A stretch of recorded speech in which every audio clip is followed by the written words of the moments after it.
আয়াত ৯১ ওয়ামা কদারুল্লাহ হাক্কা কদরিহি ইদ ক্বালু মা আনজালাল্লাহু আলা বাশারিম মিন শাইইন কুল মান আনজালাল কিতাবাল্লাযী জাআ বিহি মূসা নূরাও ওয়া হুদাল লিন-নাসি তাজআলুনাহু কারাতীসা তুবদুনাহা ওয়া তুখফুনা কাসীরা وعلمتم ما لم تعلموا أنتم ولا آباؤكم قل الله ثم ذرهم في خوضهم يلعبون অনুবাদ আর তারা আল্লাহকে তার যথার্থ মর্যাদা দেয়নি যখন তারা বলে আল্লাহ কোনো মানুষের উপর কিছুই নাজিল করেননি।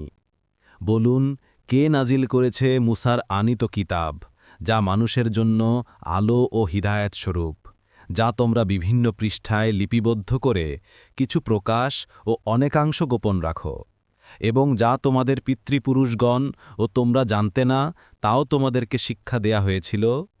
বলুন, আল্লাহই। অতঃপর তাদেরকে তাদের অযাচিত সমালোচনার উপর ছেড়ে দিন, তারা খেলা করতে থাকুক। ১১তম রুকু।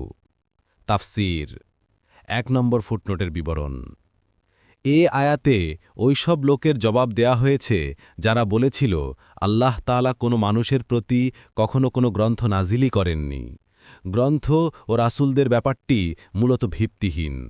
কোনো মুফাসসিরের মতে এটি মূর্তি পূজারী কুরাইশদের উক্তি। ইবনু কাসির সংশ্লিষ্ট মতকে প্রাধান্য দিয়েছেন। ইবনে জারির তাবারি এ মতকে প্রাধান্য দিয়েছেন, কেননা তারা কোনো গ্রন্থ ও নবীর প্রবক্তার কোনো কালেই ছিল না। অন্যান্য মুফাসসিরদের মতে এটি ইয়াহুদীদের উক্তি।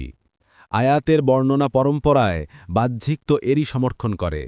এমতাবস্থায় তাদের এ উক্তি ছিল ক্রোধ ও বিরক্তির বহিঃপ্রকাশ, যা স্বয়ং তাদেরও দিনের পরিপন্থী ছিল। ইয়াহুদীদের থেকে অথবা আল্লাহ তাআলা কোনো কিতাব নাজিল না করে থাকলে তাওরাত কে নাজিল করেছে, এ প্রশ্নের উত্তর তারা কি দেবে? আপনিই বলে দিন, আল্লাহই নাজিল করেছেন। যখন তাদের বিরুদ্ধে যুক্তি পূর্ণ হয়ে গেছে, তখন আপনার কাজও শেষ হয়ে গেছে। এখন তারা যে ক্রিয়াকৌতুকে ডুবে আছে, তাতেই তাদেরকে থাকতে দিন। ২ নম্বর ফুটনোটের বিবরণ।